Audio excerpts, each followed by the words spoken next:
two for that continent. Those top two will then go head to head in the final round. Our first group of contestants are from the Americas and Caribbean, and we will call forward the first of those, that is Brazil.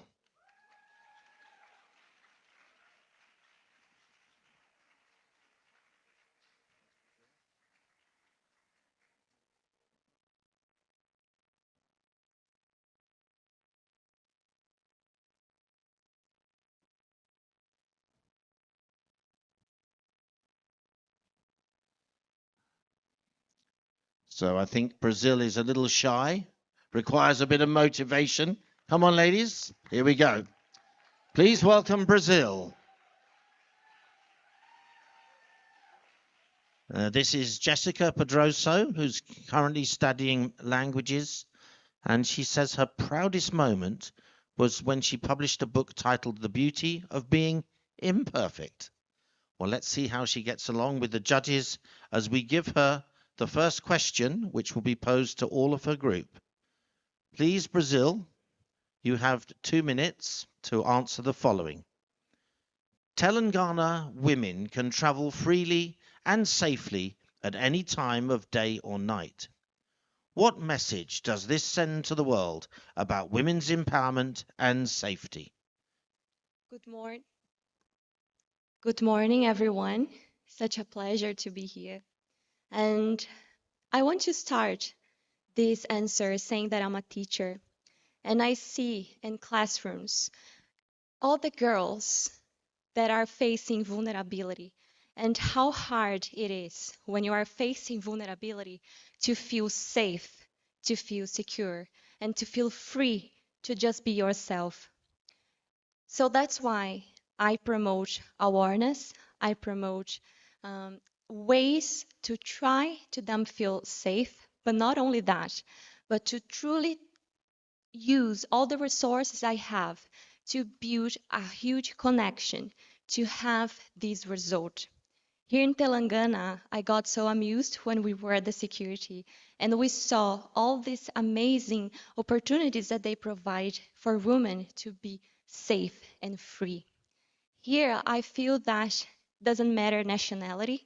What matters is humanity, and that's such amazing because we are here feeling safe, feeling that we can be ourselves. And as a teacher, I promote this in schools. I promote this in my social project, Pescar, to let them be strong and safe and to truly understand that you are capable to be who you are, despite challenges, despite nationality, despite vulnerability. You can be who you are and you can be safe and you can follow your dreams, your passion, your purpose.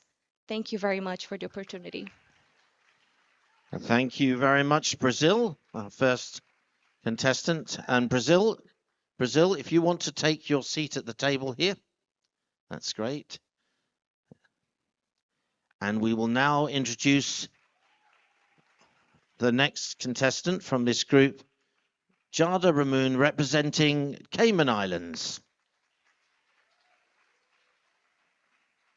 Now, Jada says, the future belongs to those that believe in the beauty of their dreams.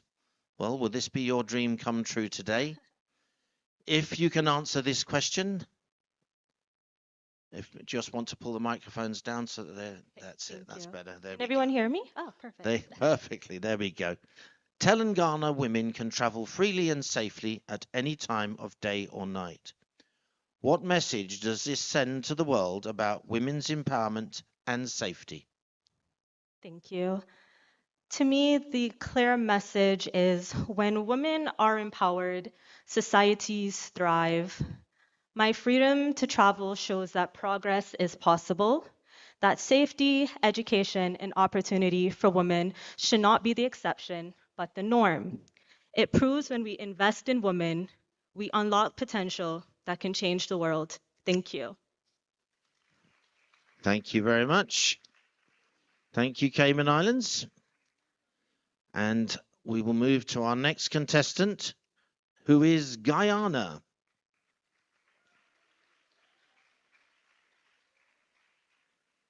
Yeah. This is Zalika Samuels. Having trained as a dental assistant, Zalika is now studying to become a nurse and has ambitions to become a pediatric doctor. Well, here is your question. Telangana women can travel freely and safely at any time of day or night. What message does this send to the world about women's empowerment and safety? Thank you for the question, and good afternoon, all. It says that women belong everywhere.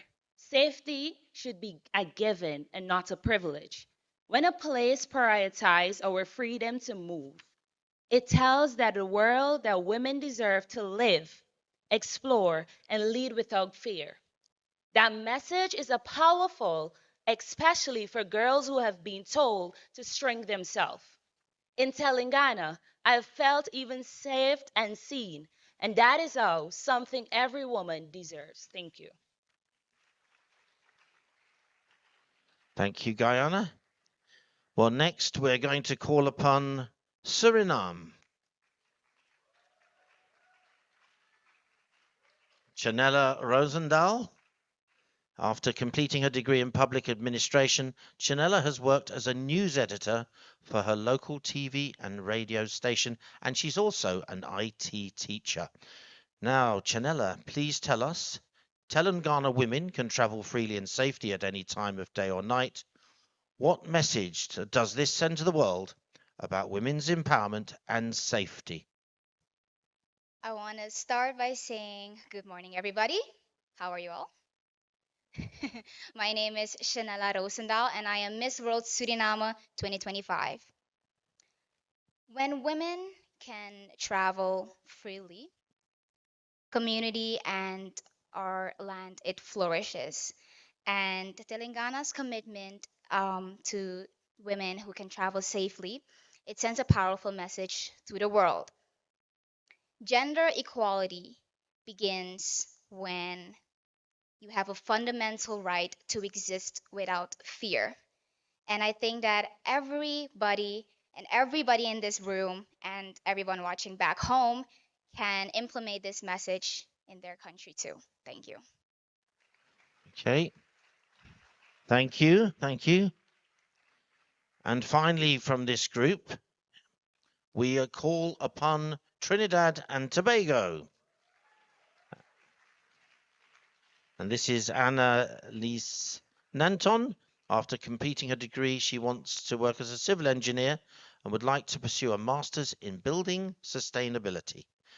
And to you, Annalise, we give this question. Telangana women can travel freely and safely at any time of day or night. What message does this send to the world about women's empowerment and safety? Good morning, everyone. My name is Annalise Nanton, and I proudly represent my beautiful island nation of Trinidad and Tobago. I have seen many things since coming to Telangana, but the one thing that has impressed me the most is your commitment to putting progress and the empowerment of women hand in hand. I'm a woman who comes from a background in STEM, so I love statistics and I love correlations. So it is no surprise to me that Telangana is also one of the fastest growing economies in India that also puts women hand in hand. I'm very thankful to live in a world where women are allowed to pursue degrees, women are allowed to be engineers, women are allowed to dress the way that they want to drive cars, and to come from a country where all of that is possible for me. But there are many women around the world who are not afforded the same luxuries and the same opportunities.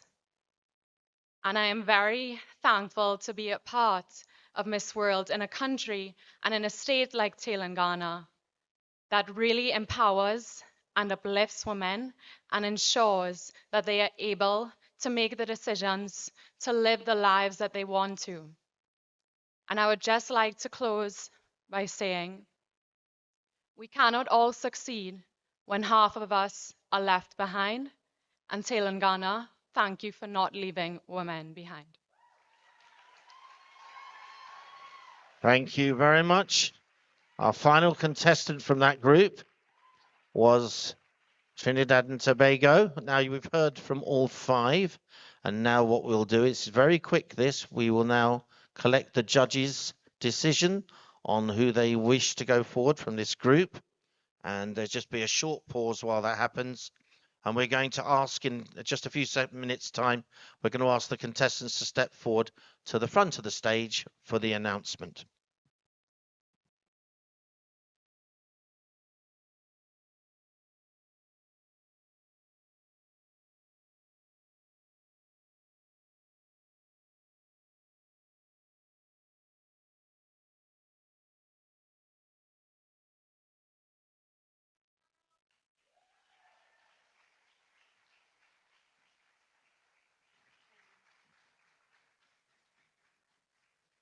Okay. Right, if they come to the front. Sorry. Okay, here we go. Come forward if you'd like to stand in a line. So there we have, wave so that they can give you a round of applause. Wave Brazil. Where's Brazil? There we are, Brazil. That's it. Cayman Islands. There we are. Guyana, Suriname, and Trinidad and Tobago. There they are. Congratulations. You've represented Americas and Caribbean very well. But 2 of you will now move forward. And those 2 judges have voted, and they are, in no particular order, Trinidad and Tobago and Brazil. So congratulations, Trinidad, Tobago and Brazil. If you'd now like to take your seats in our champions' chairs, and the other 3, if you'd like to join the audience and become a member of the cheering team. And congratulations. If the other 2, you sit in the first 2 seats there. We have our first 2. You're going to go head to head in a few moments' time after we've heard from the remaining 3 groups. Our next grouping is Africa.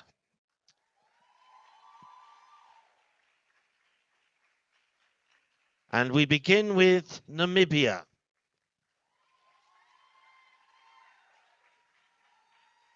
Now, Namibia, Selma Kamanya, she works as an executive assistant at a financial services firm and is completing her degree in economics. Now, your question is, tell us about a moment in your life when you faced a challenge and turned it into an opportunity for growth.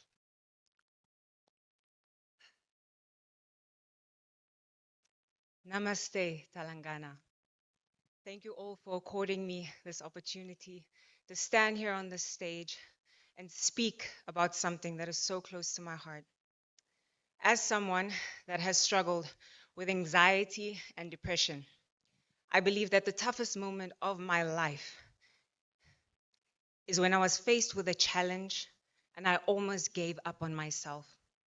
And what that simply means is not believing that you're worth aspiring to achieve anything meaningful in life. And I know that this is not only my reality. I know that so many other young women and young girls experience the exact same thing. But I want to say, what has lifted me up out of that is me standing strong and solidifying myself in my faith in God. And subsequently, going on a journey of self-discovery to discover what it is that is on the inside of me that I can share to the world that is of value. I want to implore every young woman to discover who you are, what that spark is that our Creator has given you, and exponentially work every single day to better yourself at it. We all have something meaningful to contribute to this planet, but we must believe it. I'll end off my answer by one of my favorite quotes. The meaning of life is to discover your purpose, and the purpose of life is to give it away. I wish every young woman well wishes on their journey of discovering their purpose. Thank you so much. Thank you very much, Namibia. Well done.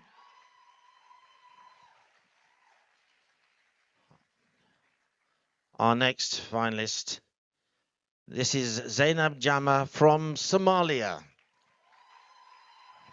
Now, her personal motto is to rise above challenges, stay true to yourself, and always inspire others along the way. And I know she's been doing that while she's been with us.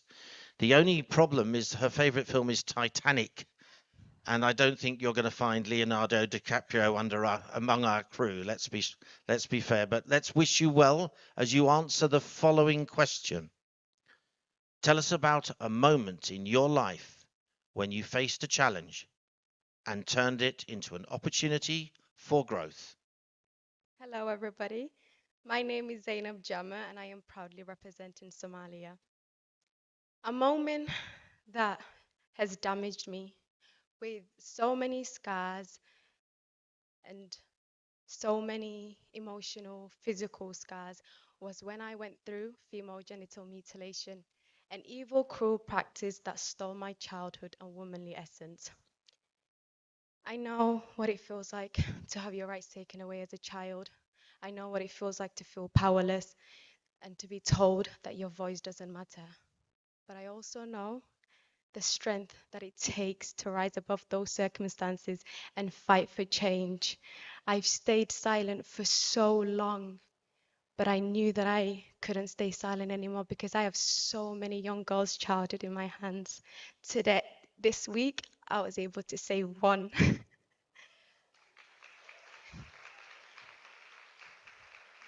I turned my pain into power. I started my foundation from scratch, and now I'm writing my own book. And it includes all the girls that have died from female genital mutilation, alongside with my own story.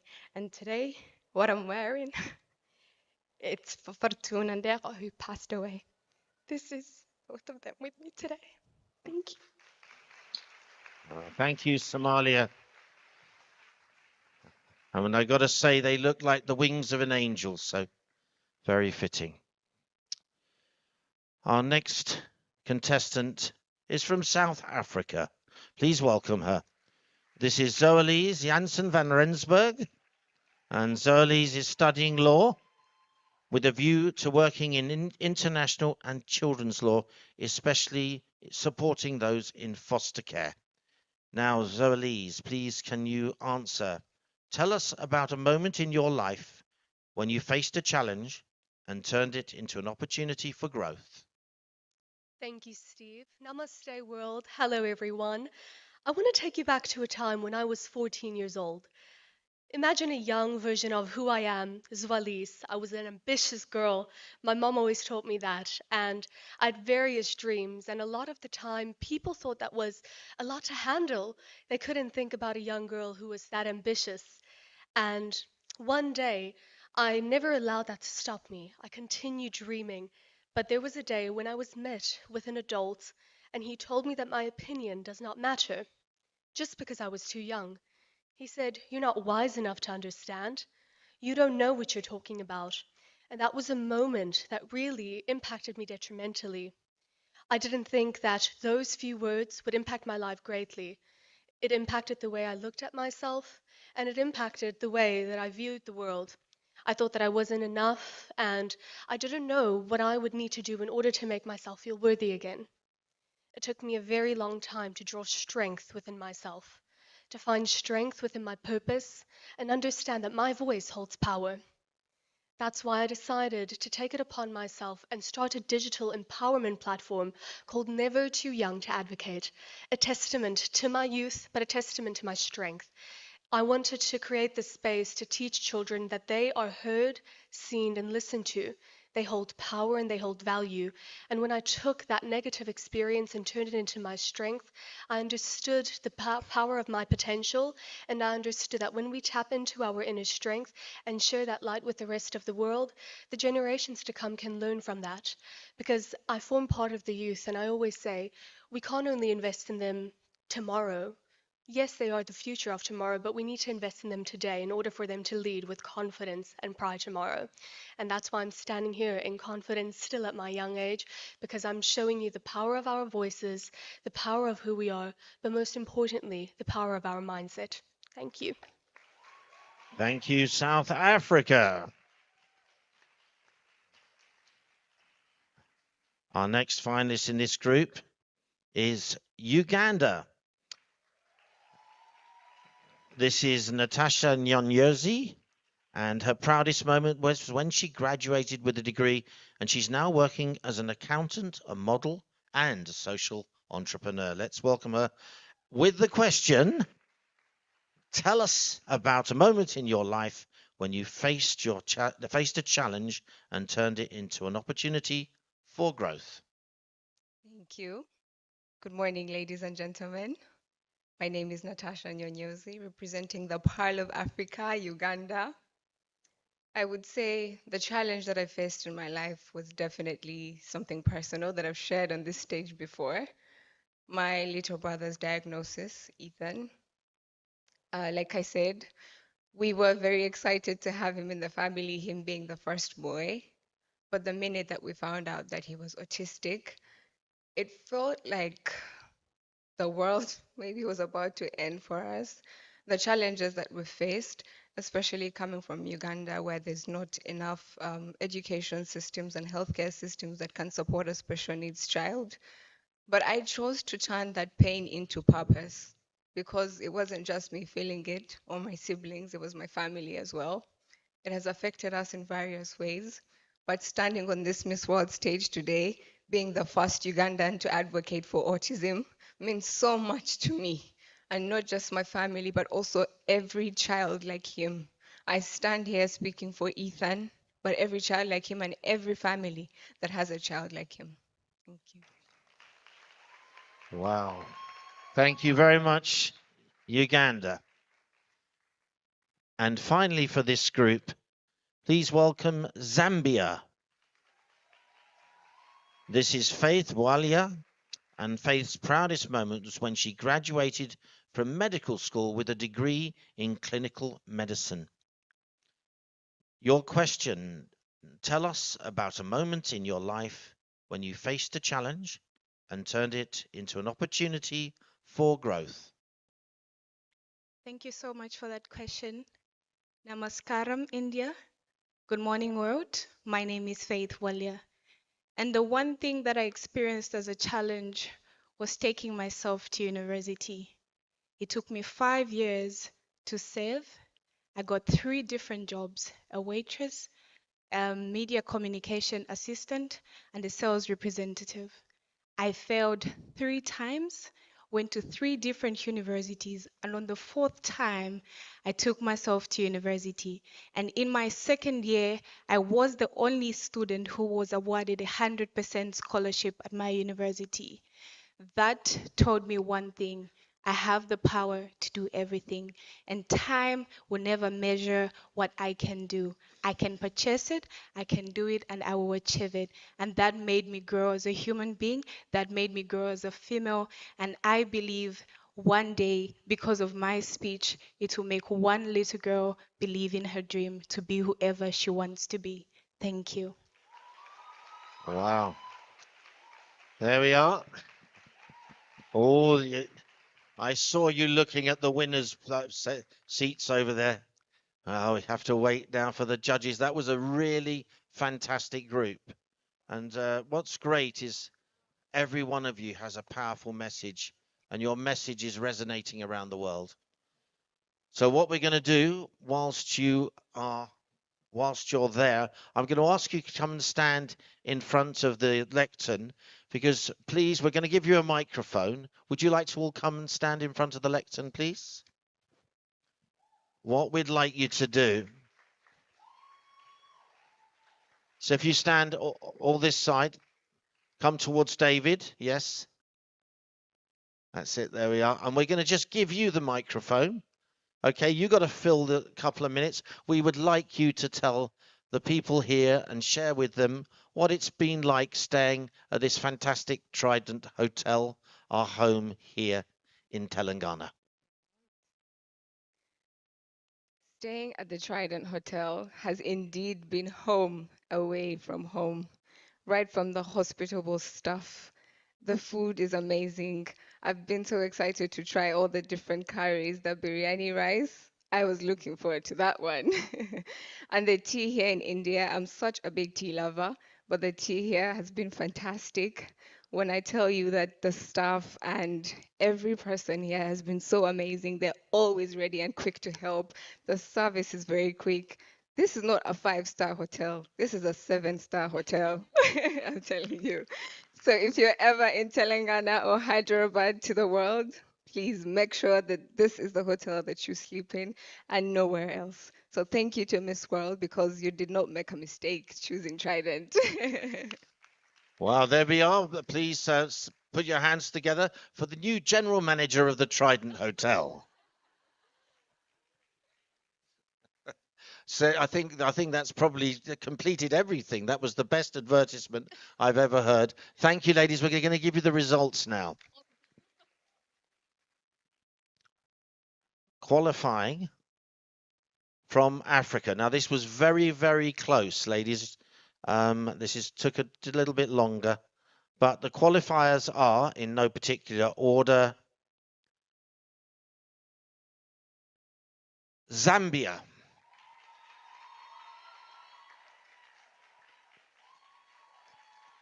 and Namibia. And it was extremely close. Put your hands together for all of the group. Been sensational for Africa.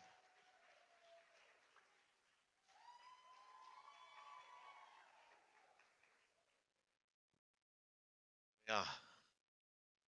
There we go.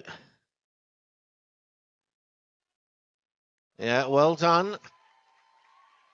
And so two of you will go into the hot seats ready for the next round. And the other three, if you come and join the rest of us in the room to see what's going on.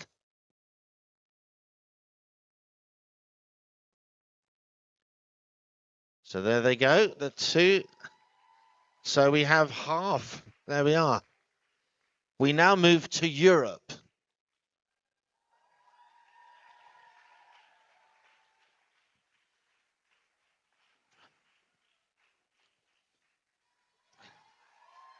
Our first finalist from Europe is France.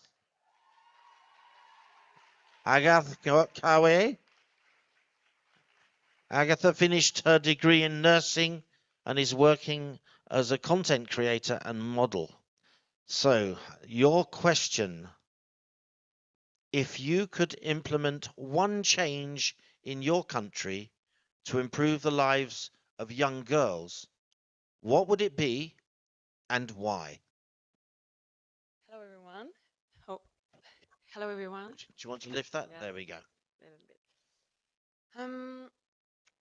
I think, as a representative of our country, France, and with our influence, we have to promote in social media the reality, not just beauty and the appearance. We have to promote the authenticity, and I want to say to other girls, you are enough. You have everything, and you can believe in yourself. You are the power, and everything is possible if you believe in. It's my message for other girls, and thank you for listening. Thank you very much, France. Well done. Thank you, France. So if you take a seat this way at the table. No, that way. No, that was. Our next contestant is Germany, Silvia Dore Sanchez. Now, Silvia has worked as a DJ, a flight attendant, a model, and in a tech startup, and is now currently working as a teacher with dreams of becoming a UN diplomat or a UNICEF social worker. And on top of that, she speaks German, Spanish, English, French, Italian, and Portuguese. We're just amazed you have time to be with us today. Your question: if you could implement one change in your country to improve the lives of young girls, what would it be and why? Namaste, Assalamu alaikum. Good morning, everyone. So, I come from Germany, which is a country that is not doing very bad when it comes to equality between men and women. So, women in my country have basic rights. And this is not like this in every country. I've been to many countries and I realized that we're actually very privileged in Germany, that women have the right to go out on the street by their own, to educate themselves by their own. They have access to healthcare and to menstrual hygiene, etc. And that doesn't mean that we have to stop over there. So, of course, we also have challenges and problems. And I think that one of the biggest problems that we have is that we have a lack in leadership, female leadership in Germany.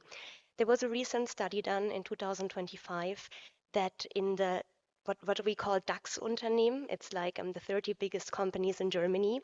And in the upper, in German we call it Vorstand, I don't know the name in English, but it's like the highest positions in these companies.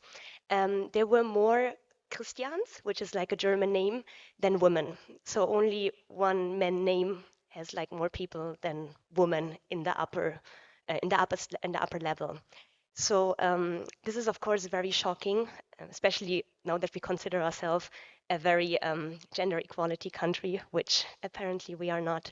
And I think that this is exactly what we should teach young girls. We should teach them that they don't have only the right to apply for a job, but that they can also get to the highest level, because people always employ people that are similar to them. So when we have men in the highest level, they will employ more men. But when we have women, they will employ more women and they will make space for more women. And this is something that I think we should teach young girls. Yeah, this is self-confidence, because it is also shown in studies that many women don't apply for these jobs. They're scared because, okay, maybe one day I want to be a mother, or maybe I'm not good enough. Men, if they already met like 2 of the 3 criteria, they already apply for the job.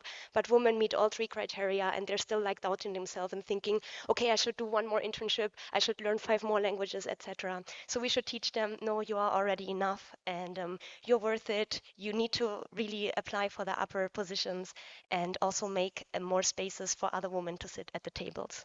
Thank you so much. Thank you. Thank you very much, Germany.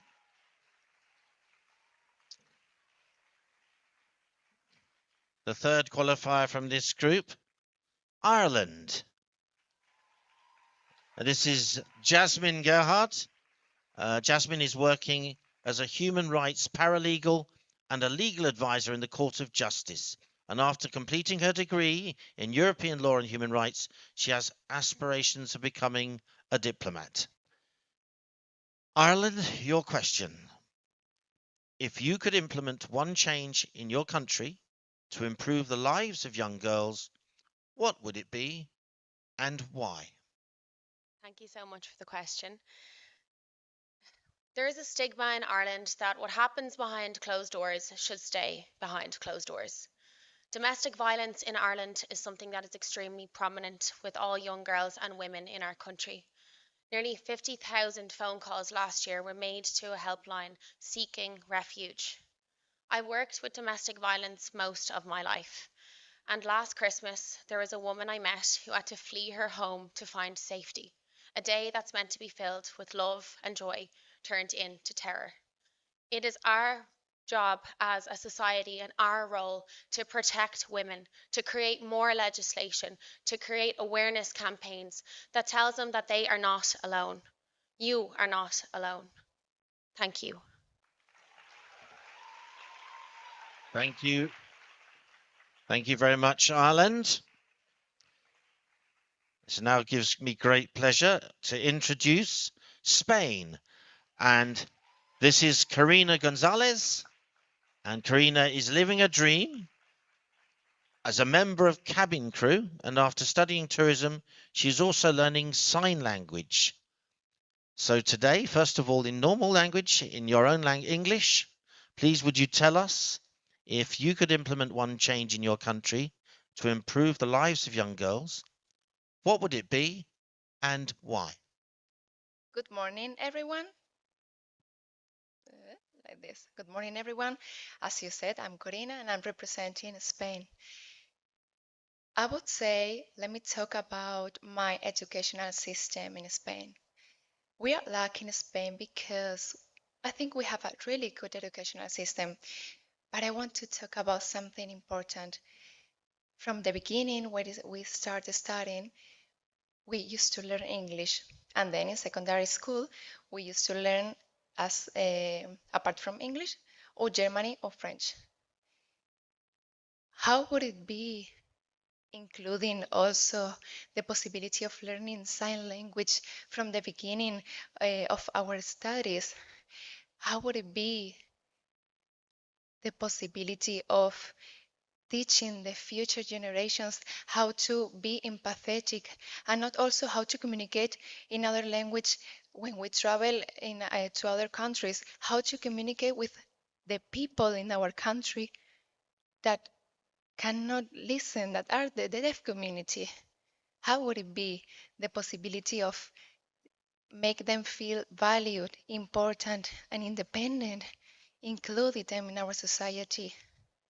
So my my practice for improving the educational system in Spain will be definitely including learning and teaching sign language as the first solution to make them feel the deaf community included not only in Spain but also in all the world. Because Hafa said some days ago, I believe in you, deaf community. That's what I'm here for you. Thank you. Wonderful. Thank you. Thank you very much, Karina. And now, finally, in this group, it's Wales. And of course, this is Millie May Adams. Her proudest moment was when she got accepted into medical school and studying medicine and surgery. And of course, that performance last night in the talent final. That's quite something. We're very proud of you. Now, Millie May, we have to ask, if you could implement one change in your country to improve the lives of young girls, what would it be and why? Namaste, hello world. It's no secret that I'm passionate about healthcare and education because I believe it truly sets the foundations for a stable community and society. I would implement widening access to medicine, materials, and resources to young girls across Wales because doctors should represent the nation that they're serving. Right now, privately educated doctors are disproportionately represented in medicine, and they can't truly empathise with the struggles that you may have faced in a lower socioeconomic background.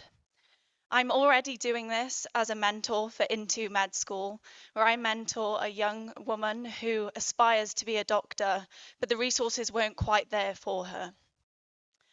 I would like this to go across Wales, and I think that my Medic Millie initiative serves as a beacon of hope for those from less affluent areas of Wales that you can be a doctor and a beauty queen. You can be anything you set your mind to.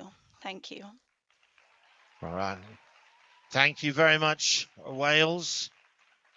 And once again, I'm going to ask maybe if the 5 ladies from Europe could come forward, and Dave's going to give you the microphone and we're going to give you a little topic to speak about if you'd like to come forward.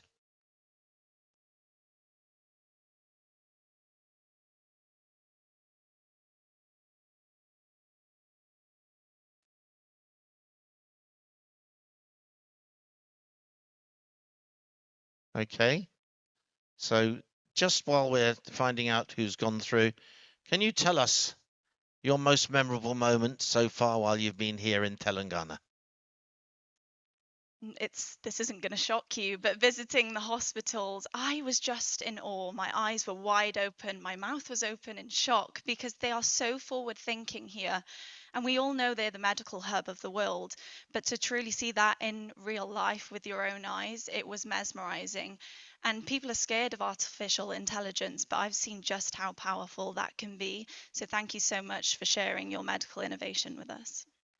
And Ireland, do you want to say anything there? How are you? I've loved so many things here. It's been an unforgettable experience. I said before I came to Miss World that I think when I come home and if I ever get married, I'm going to have a lot of bridesmaids from all over the world. And I think that is definitely going to be a fact.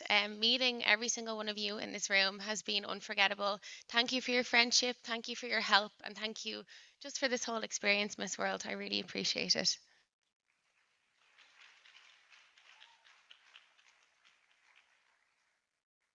Well, for sure, visiting Telangana has been such an amazing experience, and I will keep forever in my heart. But definitely, yesterday trip visiting arts and craft place was something really genuine for me. Having the opportunity to meet all these powerful women, business women, that without having anything, only confident and trust in their possibilities, created self-business and business also for all the women to empower women and continue making Telangana feel to continue grow in Telangana and continue inspiring the rest of the society and also the future generations. That was something for me genuine, and so I feel so proud to meet all these amazing women yesterday. Thank you. And a big congratulations. I know that's Sita and all the people at V Hub. They do an incredible job there. For me, I loved everything here, and my best memories it was when we went to HEJ Hospital. As a nurse in France, it's not the same, and I was very impressed about the technology. So thank you for sharing everything with us here, Telangana, and thank you. Okay. And finally, Germany. Hello, everyone. And I mean, I can only agree with what all of you have already said. Every memory was very nice. And thank you to the Miss World organization and Telangana Tourism for making this possible. I always say that everything that you organize, it's with so much detail and so much love in every single event that we have. What I have loved most is the interaction with the Indian people. I'm a people's person, so whenever I travel, I've been to many countries, and I always love interacting with the locals. And I think that it's never about the place, but it's always about the people. For example, this is my second time in India. The first time I came, I was with my sister, and we visited the Taj Mahal, which is one of the biggest things in India.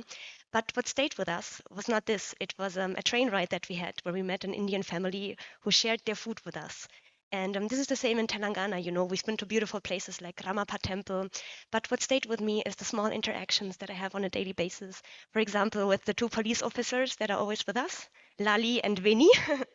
They're always with us on the bus, and they smile at us and they tell us all the best with a little head shake. And these are the things that are going to stay with us. Yes. Thank you so much. And you'll get a special cheer. I think the whole of the police force who have been taking care of us here. What a fantastic job they've done. Let's put our hands together for all of the police and security teams that have looked after us in our time here. Well, thank you, ladies. It's now time to reveal the results of your group, and qualifying. The first is Ireland. Again, that was very, very close, that group. It really was. So, ladies, commiserations, but thank you very much. And please join the rest of us in the audience as we follow the journey of our qualifiers. We come now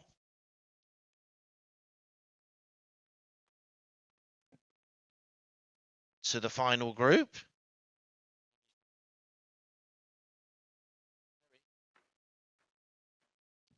Right, there we are. Thank you, ladies. Asia and Oceania. And our first contestant is from Japan. Kiana Tomita, and Kiana has completed a degree in Asian and Middle Eastern Studies, currently working on her PhD in survivability studies. Here we are. So we're going to lower that. Ready for action? And I shall reveal your question.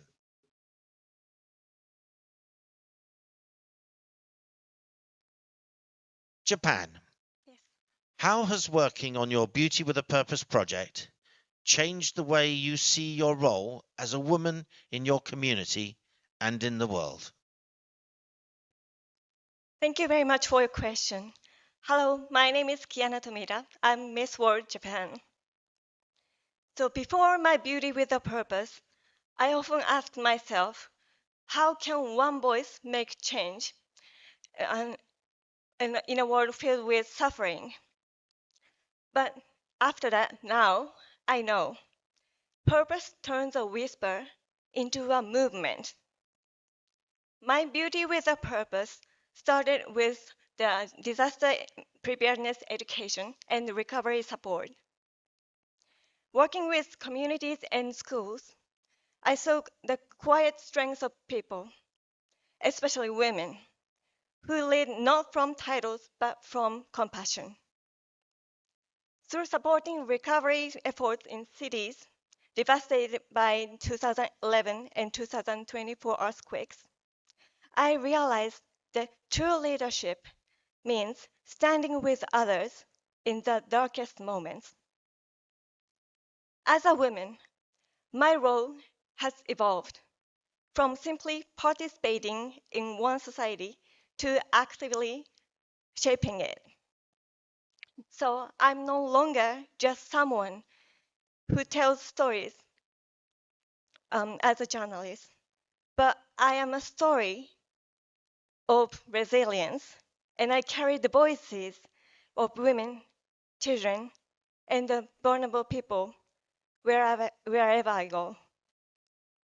In many cultures, women are expected to be soft, but what I've learned is that there is immense strength in softness, the strength to heal, to unite, and to build.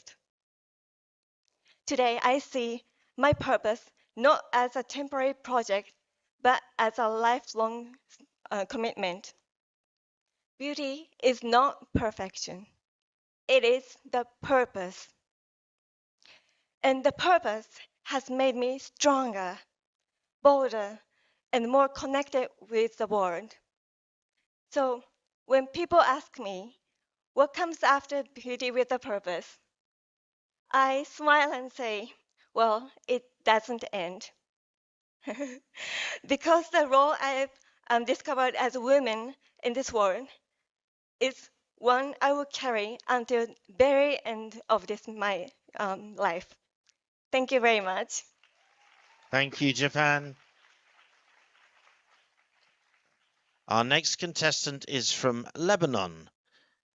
This is Nada Kusa, who's currently a clinical psychologist, and Nada's proudest moment was presenting her thesis on learning helplessness for her master's degree. And to Lebanon, I now ask, how has working on your Beauty with a Purpose project changed the way you see your role as a woman in your community and in the world? Hello, everyone. When I began working on my Beauty with a Purpose project, I thought I was building something for others. But along the way, I noticed that I was building too. Working on mental health in Lebanon taught me that change doesn't always look loud.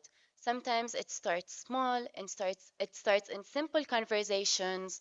It starts with a question like, how are you doing?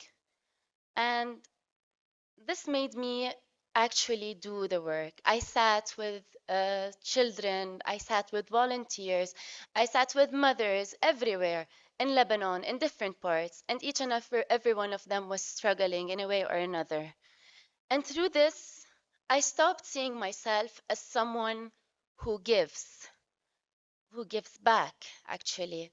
I started seeing myself as someone who stands, who listens, who helps, who just gives their hand out to help the other person who is struggling.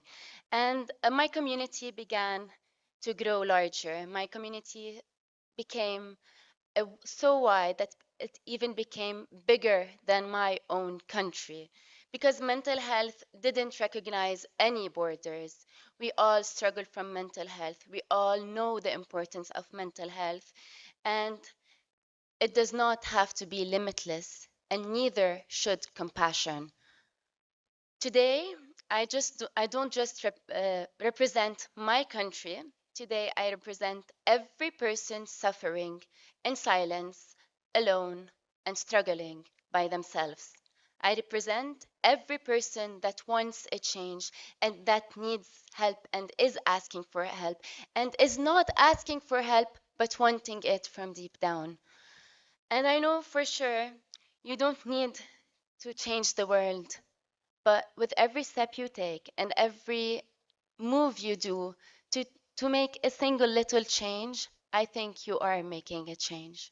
Thank you. Wow. Thank you very much, Lebanon. For a minute there, I thought you were quoting Sting. Well, our next contestant is from Sri Lanka, Anudi Gunasekara. Now, Anudi is a student in international relations, wanting to pursue a career in international relations. Since becoming Miss Sri Lanka, Anudi's led numerous BWAP projects, reaching nearly 10,000 women and girls, and therefore this question has a lot of relevance. How has working on your Beauty with a Purpose project changed the way you see your role as a woman in your community and in the world? Good morning, ladies and gentlemen. Aibowan, Namaskaram. First of all, I have to be thankful and grateful for this opportunity to be standing here today because every year I've been watching Head to Head Challenge every year. Now I'm standing here as a finalist. So I'm very grateful. Thank you again. Well, I'll tell you a story first. When I was about 12 years old, I went to a competition from my school to represent my school. And I was with another girl from another school, and she was on her period. And then she wanted to go to the washroom to change her napkin. And then I asked, okay, why don't you go and do it before the competition starts? She said, I only have one. I'm not, I don't have many, so I can't use it. I don't want to waste it. At that time, I was like, why does this happen? What does she mean? Because I never had that problem growing up.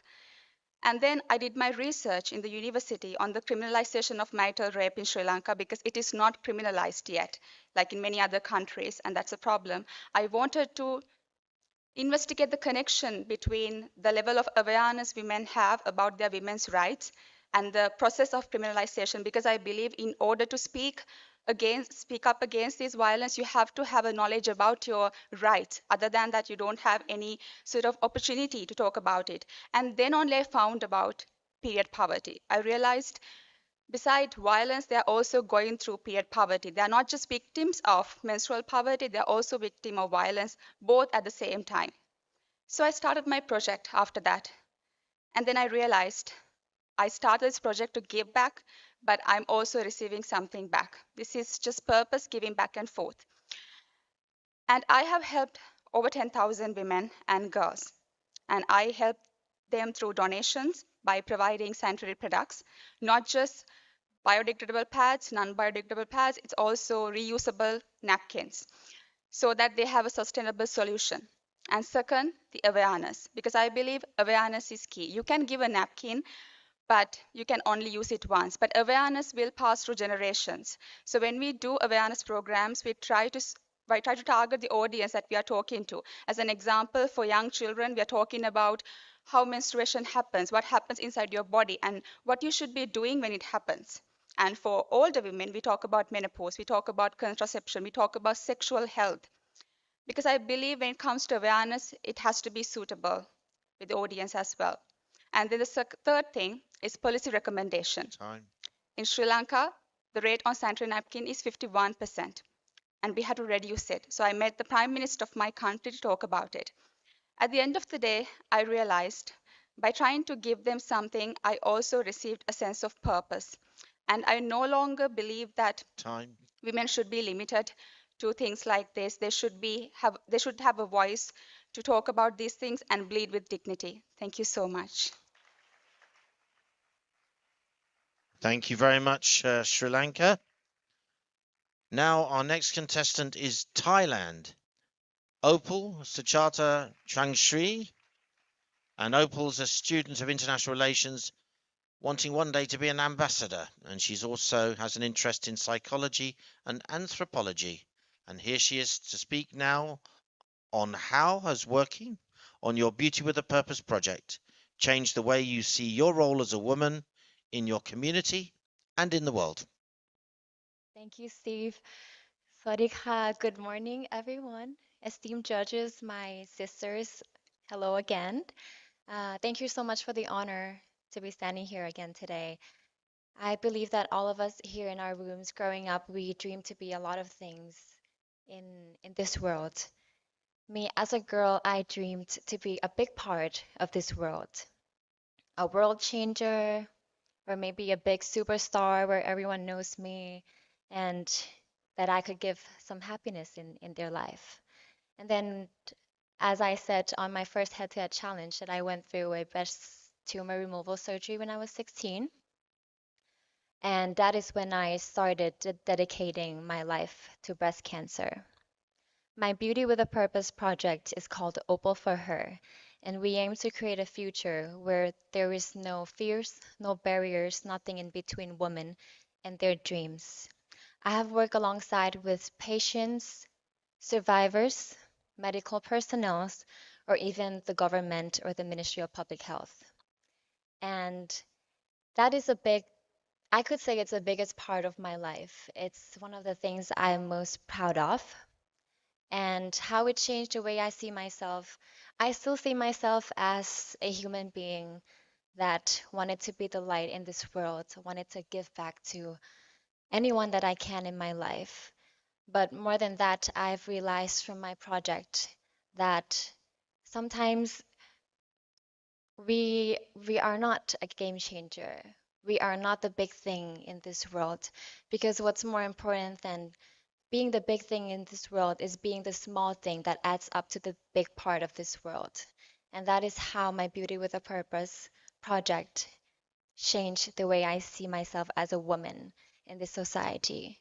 I changed from seeing myself as a game changer to a particle, a gear, a puzzle that would add up to my own life, the life of every woman in this world, and just this world as a whole. Thank you so much. Thank you very much, Thailand. Now we come to the final qualifier from this group. This is Turkey, İdil Bilgen. And İdil is fulfilling a lifelong dream of being a medical doctor and will be embarking on her medical residency training in the United States, specializing in radiation oncology. So for you, for the final time, the question is, how has working on your Beauty with a Purpose project changed the way you see your role as a woman in your community and in the world? Thank you for the question. Welcome, everyone. It is such a privilege to be here today and speaking before you regarding this question, actually. So, all my life, I wanted to become a doctor, especially in the field of oncology. And recently, I started to pursue my career in radiation oncology, doing all my research in that field, especially regarding breast cancer. For me, this was very important to advocate for breast cancer prevention, screening, and early detection in my community, internationally and nationally as well, in honor of my mother.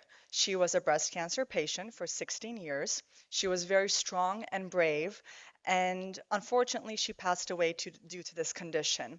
But after her demise, I realized that more people need to be aware of this cancer, of this condition, and we need to advocate for it. So people that could do this best are the ones who have experienced it, who have felt the fear, uncertainty, and stress of a cancer diagnosis in the family and the treatment phase, which we did for 16 years. So in my community, in both Turkey, throughout my research, I actually conducted academic research on prevention, especially during the pandemic, where we held where we wrote publications on the importance of early detection and for women to continue going to their screenings, mammogram screenings, to continue treatment despite the burden of the COVID-19 pandemic. That was one of my work, actually, that I did with Princess Margaret Cancer Center in Toronto. And with my Beauty with a Purpose project recently, I've been doing this work in Ukraine, holding seminars and symposiums to teach women about the importance of mammogram screenings according to guidelines, for them to not be scared to actually go to that hospital, to enter that clinic for their screening. Because some women choose to avoid it, but it should not be avoided, because if detected early, that cancer, that condition is treatable and sometimes curable. So in this way, you not only save yourself as a woman, but also you protect your family. This way, your children, your family, your husband, your family does not fall apart. You stay together as a whole. And no children should have to separate from their mothers due to a condition that could be prevented, that could be treated if detected early in time. And with my Purpose project, I've been trying to advocate for this in Turkey through remote collaborations with the Turkish Cancer Society, and in Ukraine with the Ukrainian Diplomatic Spouse Association and the Ukrainian Foreign Minister's wife. Thank you. All right. Well, thank you there, Turkey. And just while we find out from the judges, I just want to give a thank you to our supporters and sponsors this evening, or this afternoon, or even this morning. I'm losing track of time here. First of all, the government of Telangana, their support has been incredible, and we obviously would like to say thank you to them for all that support and for making dreams come true here in Telangana. Hightex, which is the host of the 72nd Miss World Final, will be moving there in the coming week as we build up towards the 72nd Miss World Final, which is on the 31st of May. And then I'd also like to mention our home, away from home, Trident Hotel here in Hyderabad, and our associate sponsor, Aura Reality, so Aura Realty, and AdSplash and Social Aviator, who are operating on the marketing and sponsorship of the events, and also to broadcast partners, including Doordarshan and Waves. So we'd like to thank them all. And with that, I'm going to ask the contestants to step forward to the front of the stage as we reveal who's gone through to the final. There we are.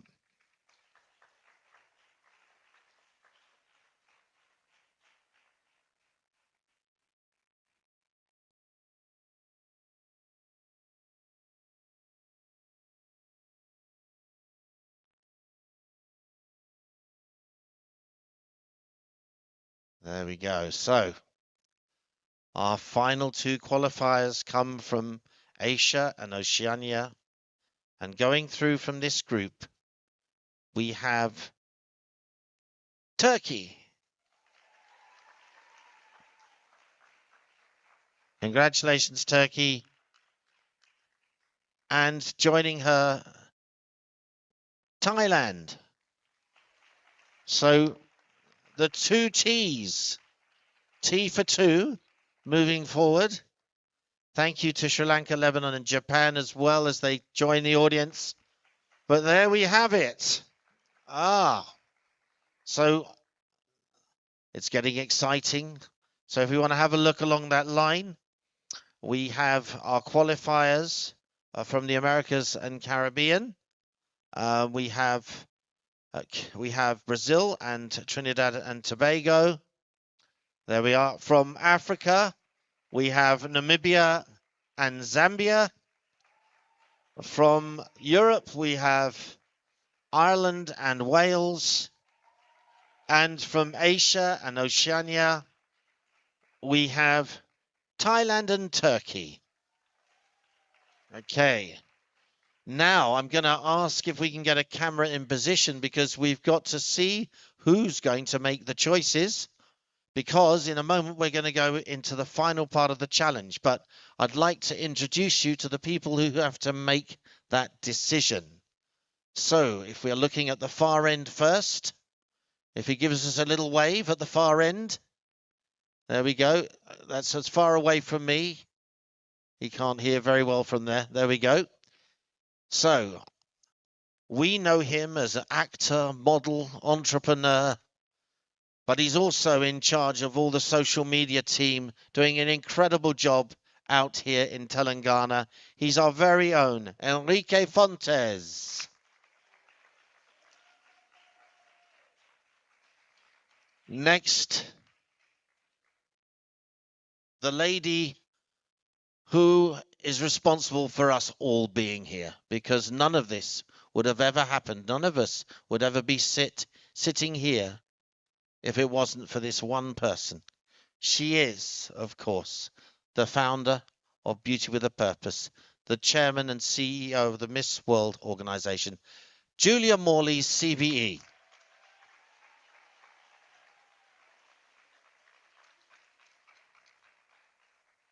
And we've been today praising the police and security services, and to have one of their chiefs with us this afternoon is a great honor, and we'd like to pay special thanks to you, Sai Shri Batima.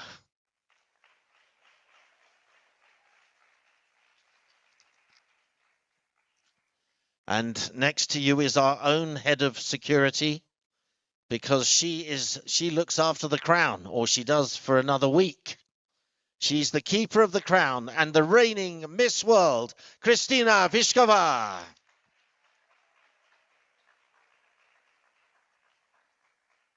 And our associate sponsor is represented by this young lady. And she, of course, is Aruna Param.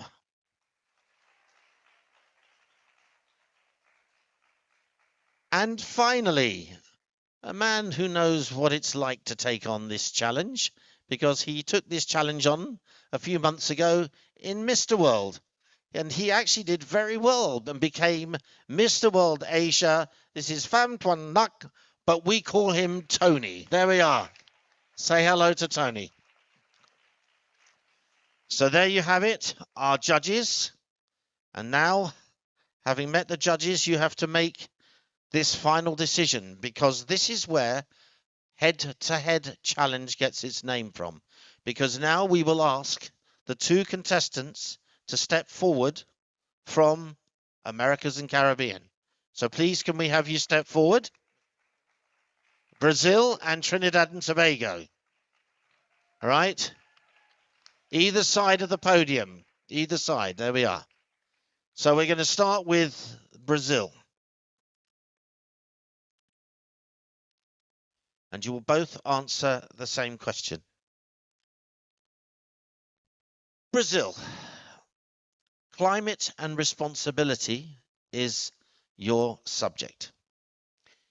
In a world facing urgent climate challenges, how can young people take meaningful action to protect our planet?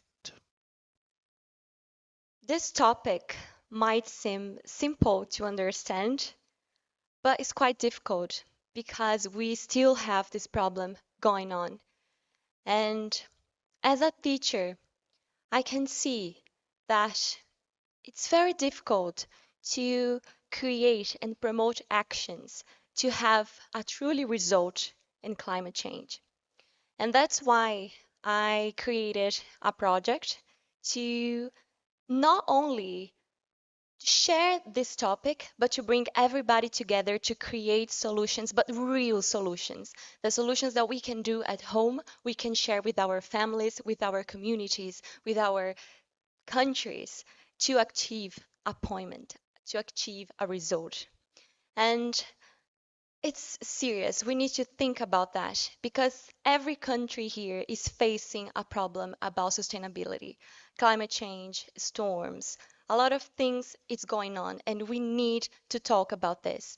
And as a teacher, I'm doing this inside classrooms, but we all should do this in our houses, with our friends, with our family, so we can truly be part of the solution, not only to talk about it, but to truly be part of the solution. Thank you very much.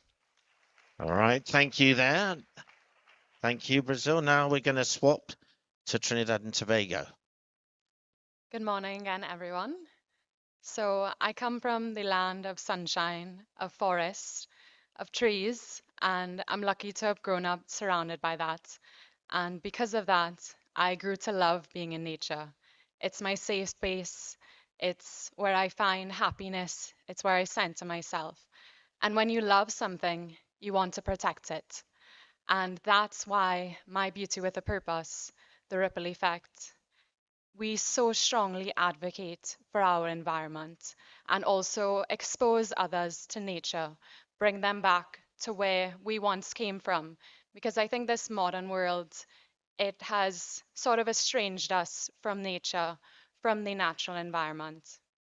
And I'm really proud to say that one of my initiatives, the Hike and Plant Initiative, I joined forces with volunteers of many ages, some as young as 3 years old, and we went on a beautiful hike in the forest to help replant an area that was damaged by wildfires. And part of what I wanted to do was help people to reconnect with our environment because I think that we really have forgotten how important it is and how much we need it to sustain us. And also, it's actually medically proven that being in nature helps us to distress. It lowers our stress hormone levels. And planting the day, everyone felt rejuvenated. They felt happy. The kids wanted to stay longer and they kept smiling and laughing and wanting to grab more trees to come back again. And it might seem like hard work, but one small action, one ripple, when combined, can leave a lasting change. Because those trees, even though it was one day of planting, they will grow and they will have an impact for generations to come, leaving clean air, helping more animals and plants to come back again so that our world can continue to sustain and nourish us. Thank you. Right. Well, thank you, ladies. Would you come forward to the front, please? Dave, can you just give them a microphone? And just while we're getting the results, we want you to tell us, because you're obviously the two that have got to the final, tell us a little bit about the characters in your Americas and Caribbean group. Who should we look out for? You know, it's been such an amazing experience here with all these amazing girls. And I'm telling everybody that I'm going to hide myself somewhere and no one can find me. So I'm not going to come back to Brazil. I'm going to pretend that I lose my flight because it's been such an amazing opportunity. I really don't feel the sense of competition here. I feel that we are so united. Even we are so different, but we are so united. And all of us, all the groups, all continents, and I'm going to keep this forever and forever in my life. Thank you.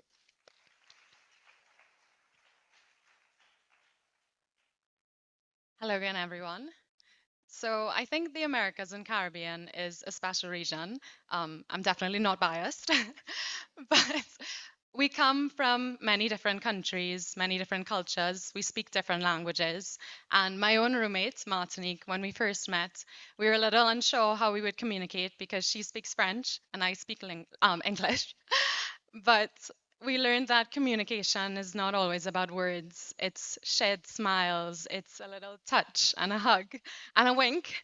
And even though all of the girls sometimes it's difficult for us to communicate together, we all find that we share those little soft looks together. And I really do feel that our region is one big family. And I'm very thankful to Miss World for giving us that feeling and that unity. Thank you. Okay. Wonderful. Okay. Well, ladies, I got to tell you that it actually went to a tie break, which is why it took a bit longer. The judges had actually marked equally for you. So now, after the tie break, we reveal that the winner of and becomes our champion for they're looking after each other there. for Americas and Caribbean in the head-to-head challenge. That winner is Trinidad and Tobago.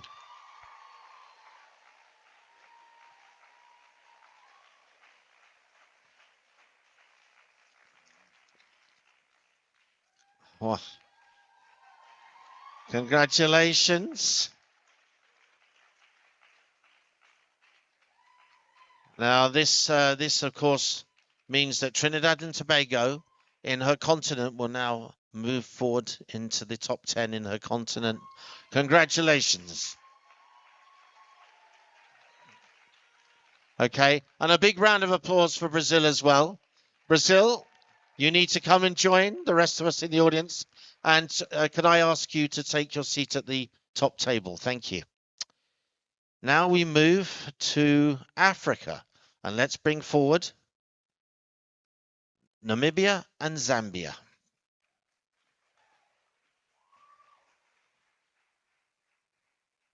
Okay. Now, your question is going to be on digital age and mental health. Okay, and here it is. With social media influencing so many aspects of life, how can we ensure it promotes self-worth and mental well-being, especially amongst the youth? Okay, and we will begin with Namibia.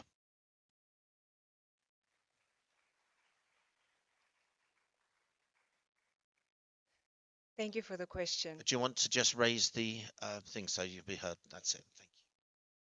Thank you so much for the question. You know, as I've been a mental health advocate for the past 7 years, I understand the importance of taking care of your mental and emotional state.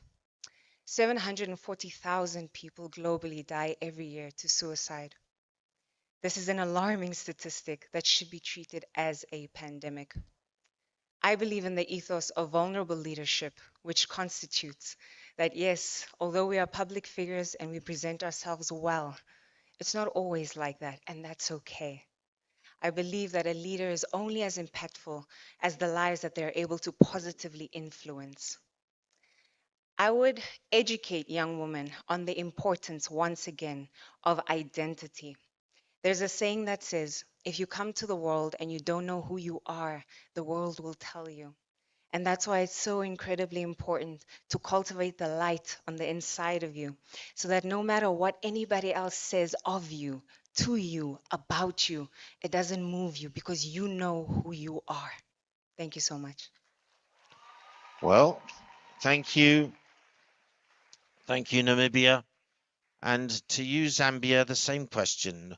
With social media influencing so many aspects of life, how can we ensure it promotes self-worth and mental well-being, especially among the youth? Thank you so much for that question. One thing I know in this time and era is social media is powerful. Social media can break you or build you. But the one thing we need to realize as human beings, as girls, as boys, as the world, is we need to be authentic. The world will always change and evolve, but the one thing that cannot change and evolve is who you are. We need an authenticity that will stand in times and generations and cultures and races. You need to be bold with who you are and let the world embrace that. So, with the power of social media, we need to teach the women, the men, that there is power in being who you are, and you need to stay true to yourself no matter what, because society will evolve, but you cannot evolve 1,000 times. So stay true to yourself, because that's where your power lies. Thank you. Okay. Two very good answers. Oh, my words. If you come forward, Dave's going to give you the microphone. Now, if come forward, ladies, you see, we want a few names. We'd like to know who misbehaves in the African group. They're there in front of you. Come on. I'm sure we'll find out now. Come on. Nigeria. I think I heard Nigeria.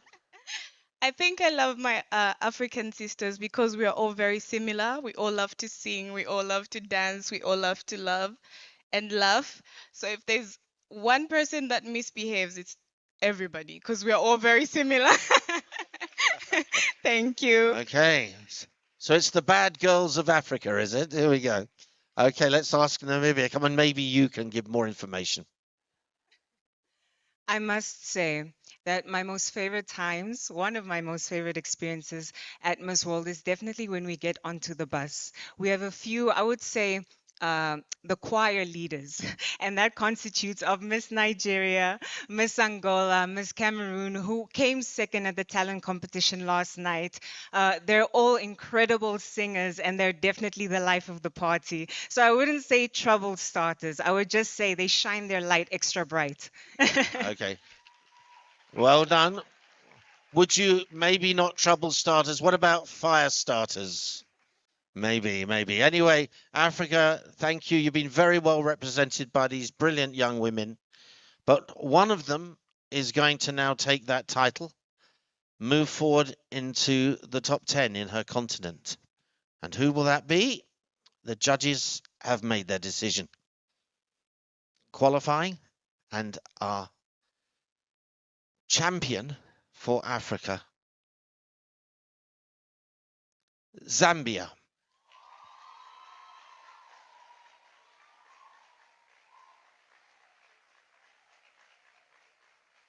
Congratulations, Zambia. Brilliant work, Namibia. Now, I'm going to ask Namibia and Brazil if you would escort each other and join the rest of the group on the floor. So that's it. There we go, and give them a big round of applause. So there we are, 2 qualifiers. So Trinidad and Tobago and Zambia. But now it's the turn of Europe. And we ask Ireland and Wales to come forward.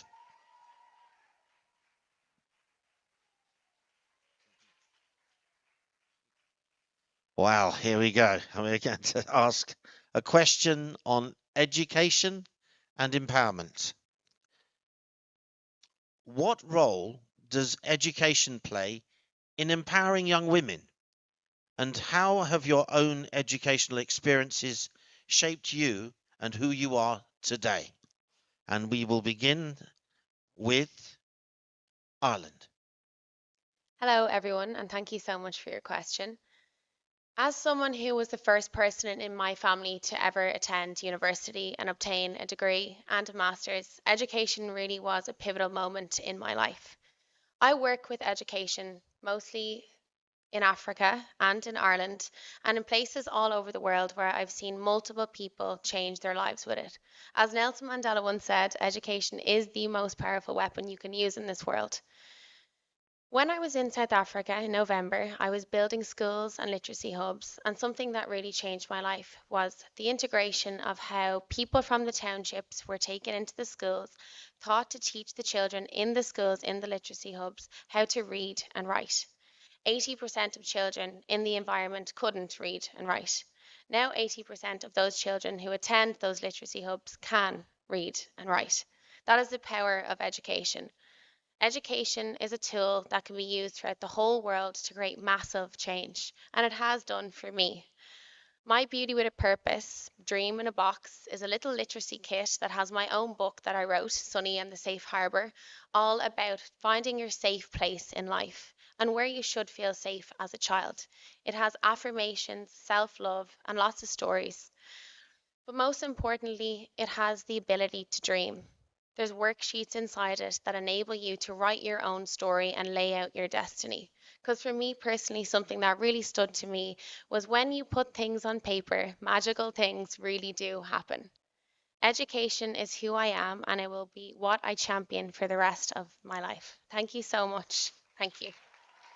Thank you, Ireland. And not too far from the Emerald Isle is our next contestant's country. And of course, it's Wales. I'm an academic, of course, but my biggest lessons have been learned out in the community or across the world. My Beauty with a Purpose project is about educating and empowering young people with the tools and knowledge to react and counteract knife crime. They didn't get the opportunity to go to medical school. They didn't have it as easy as I did. And my journey wasn't easy either. I'm also the first to go to university in my family. But education in a school institute isn't for everyone. Sometimes you need hands-on education in the community, which is why I founded Exeter Street Doctors, to give them that chance to protect themselves and know what to do when they find themselves in that situation of violence. When I traveled to Uganda, I hosted an empowerment session. I thought I was empowering those women, but they were empowering and educating me. The life stories they shared with me will stay with me more than anything I've learnt in medical school. And when I came to India, I met with acid attack survivors. They endured the cruelest act, but they taught me that you can still smile at the world even if it's treating you badly. So education can look like different things to different people, but it's a tool and it's a powerful one for everyone. And I hope that the education I offer in Wales and England, but also the countries I've visited, will make a difference in their lives. Thank you. Wow.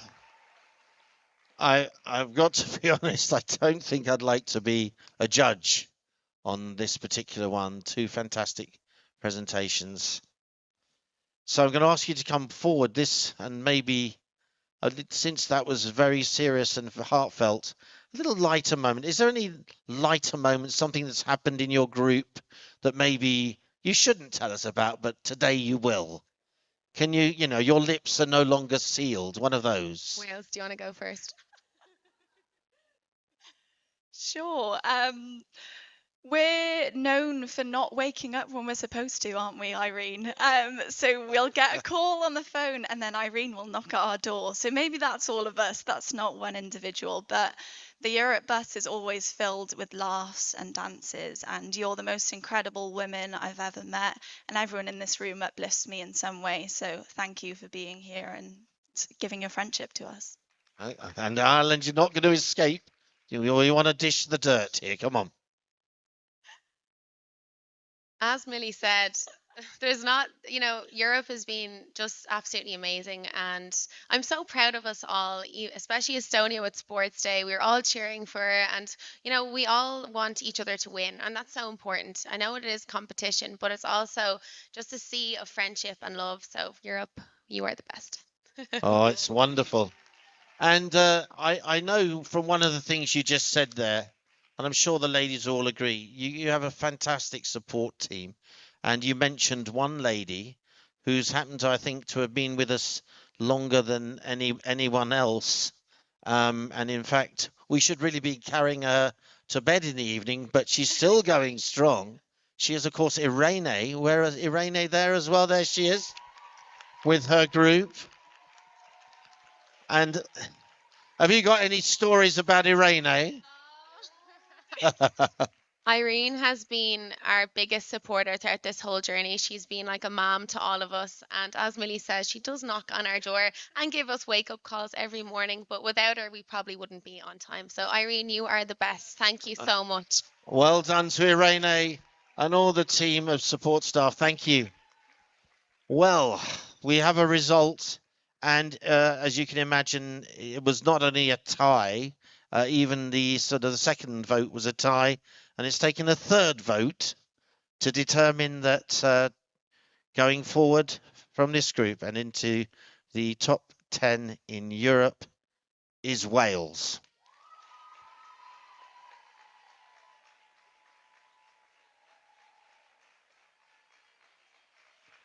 Wow. Well done. Congratulations.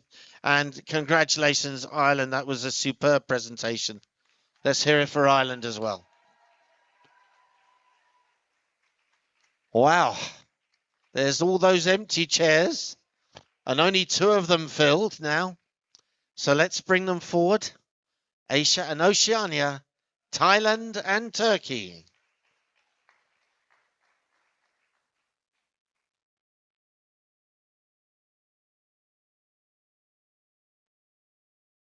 Right.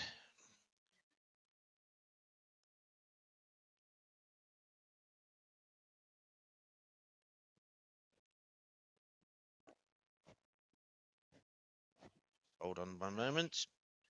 Just going to give you a very special question.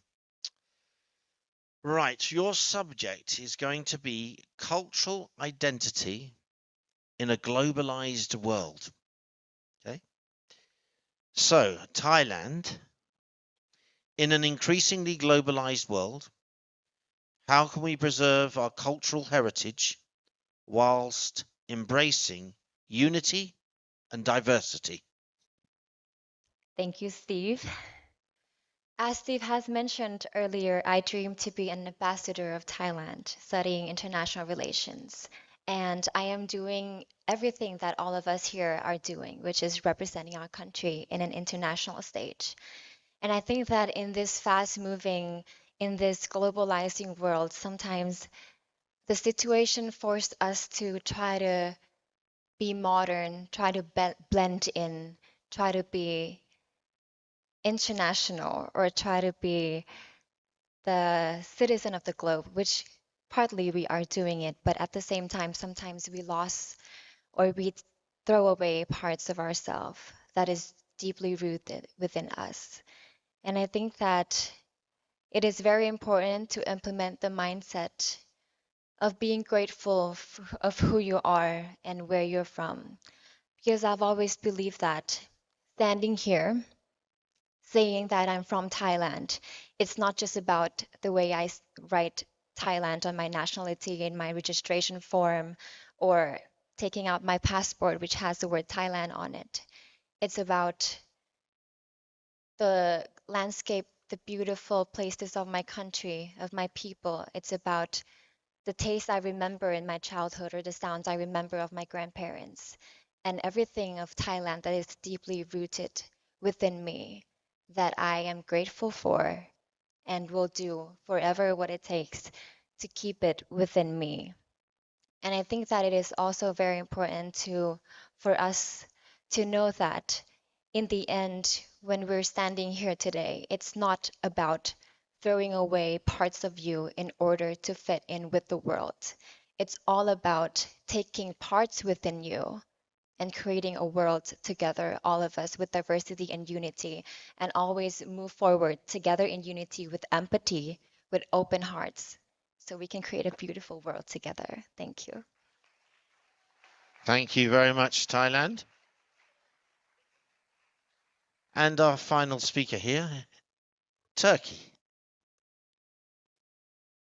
What, in an increasingly globalized world, how can we preserve our cultural heritage while embracing unity and diversity? Thank you very much for the question. I think it's very important because at this time of the world where there's so much conflict going on, cultural heritage and the respect for international differences is very important and valuable. So, to preserve cultural heritage among this increasing globalization, consulates and embassies have a major role of holding and hosting events that embrace countries' deep-rooted traditions, histories, cultures, music, arts, and cuisine.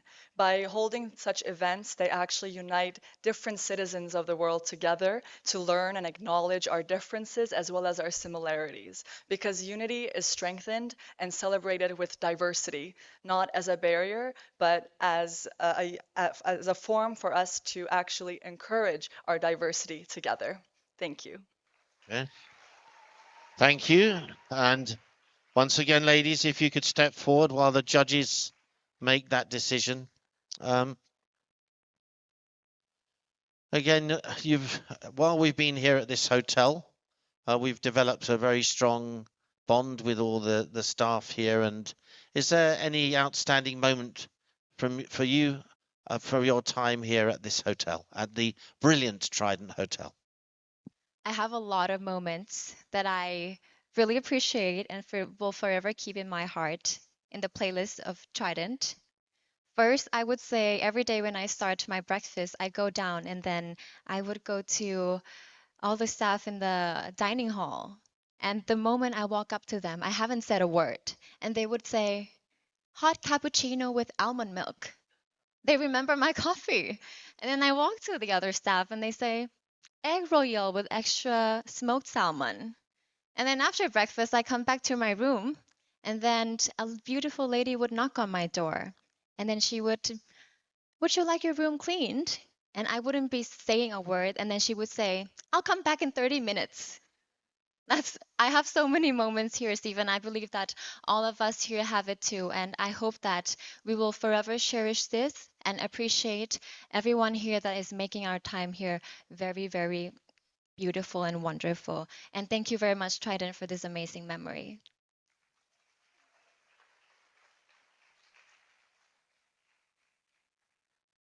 Should I continue? You should definitely continue. Okay.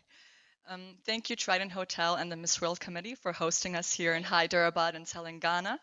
It has been an incredible time at this hotel, actually. Really, the employees here have been so gracious and so warm. Every day when we come to our room from an event, there's actually a new gift in our rooms, and it has cute little notes saying, for our beautiful ladies. And especially one of the employee ladies here has been so kind. She helps me with my dresses every time to tie the back or the zipper, and I don't even have to ask for it. She just usually comes around when we're getting ready to knocks on our door. So I think this just shows and reflects the personality and the warmth and hospitality of Hyderabad and Telangana, because they've been so warm, so gracious, very welcoming, and we've truly felt home here. Because normally our parents or our brother or sister would help us get ready, and here the staff here has been so kind to help us through this entire beautiful journey. So thank you. Oh, that's brilliant. Well, we have had an incredible time, but it's that time again where we have to say who has qualified. And on this head-to-head challenge for Asia and Oceania, going through to the top 10 in their continent, Turkey.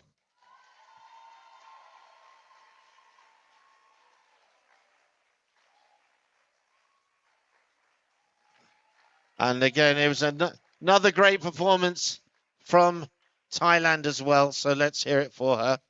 So, ladies, would you all come to the front of the stage, in front of where you've come forward?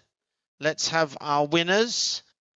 So first of all, we have Trinidad and Tobago going through in Americas and Caribbean. Going through for Africa is Zambia. Going through for Europe is Wales. And going through in Asia and Oceania was Turkey. I'll give them a think. Well, ladies, congratulations. You've made the top 10 in your continent. Wow. Wow. And you're going to head-to-head challenge history. Now, we do want you to do one last thing, because now you are officially ambassadors for the tourism here in Telangana. And we would be wrong if, as our ambassadors, you didn't now say a few words, each of you in turn, about Telangana, our beautiful state that has hosted this 72nd Miss World. And we don't mind, you can comment on any part of it, but after experiencing the culture, innovation, history, medical facilities and beauty of Telangana during the Miss World Festival, how would you promote India's youngest state to the world? Not just as a destination for tourism, heritage, world-class medical care and global events, but as a place to bring your family. Thank you for the question. I've actually been mesmerized in Hyderabad, Telangana. I think it has definitely astonished me with its nature, with its hub of technology, its fascinating advanced developments in medicine and innovation. It truly represents a state of progress and research, as we've been to different facilities that showcase the safety and control that is here in Telangana, as well as the hospitals and health institutions here. Clearly, it is a state of research that puts priority into advancements and progress and innovation. It is a hub also for medical technology and pharmaceuticals, which I had actually researched about. So as a medical professional here, it is truly an honor to have seen and actually viewed all of these facilities here. It is a vibrant state of rich culture and diversity, and clearly they also very much prioritize the safety and security of their women, because women are able to freely be more free here. From what my experiences in terms of their rights to education and being on the streets comfortably, even late at night, from the security that we've noticed here. So it just shows Telangana's priority for women's rights, equality, gender equality, and women empowerment, which are all very important messages to the world for advancing and pioneering state. Thank you, Telangana. Well, I'm very, very honoured to come to India for my second time, and I thought my first trip was special, but this has just blown me away completely. The culture is so vibrant here, and I think what makes Telangana so special is the people. They are just perfect. They are so kind and so welcoming. It's really a home away from home.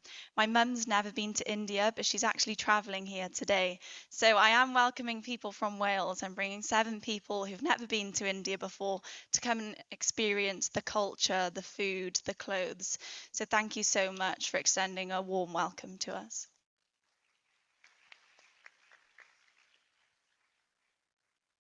My experience when it comes to Telangana has been beautiful.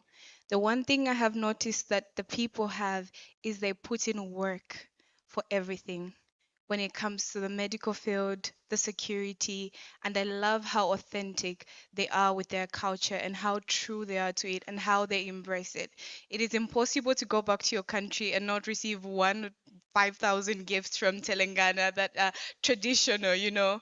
So I love how they are so authentic, how they will show a piece of them, they will share a piece of them with you. I believe they have shared a piece of them to the whole world because they have shown us love, they have shown us care. I believe in one thing though that I would like to tell Telangana. When it comes to Miss World, I believe in purpose. It was destined that Miss World would be here because I believe Telangana was trying to tell us a message. They have shown that beauty with a purpose is not a slogan, it is a movement, and we get to move in it. Thank you, Telangana.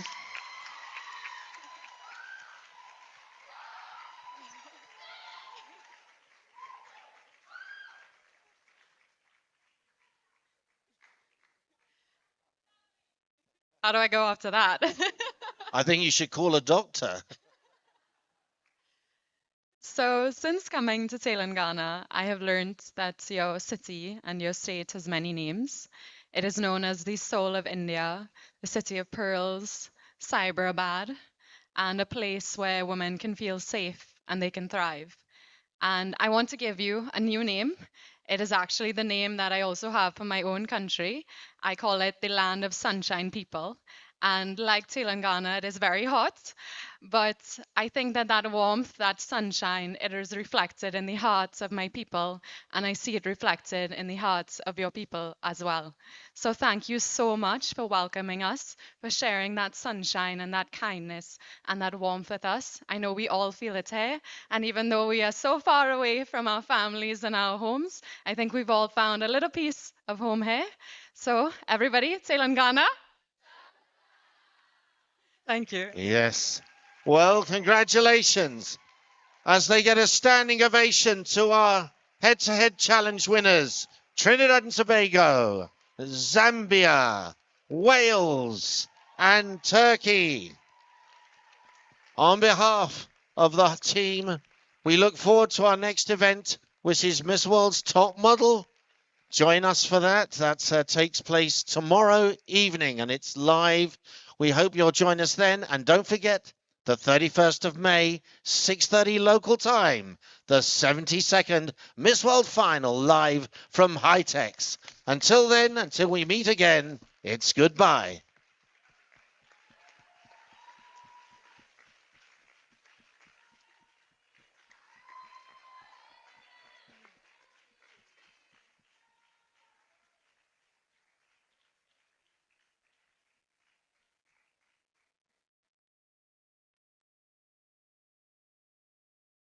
Well, ladies, thank you very much. Can we give a round of applause to all our judges? Thanks for taking the time. And of course, our wonderful representative of the police, representative of Aura Realty, and of course, Mr. World, who's joined us, flown in from Vietnam. And of course, he's Mr. World Asia. So I think Mr. World Asia, it's very good to have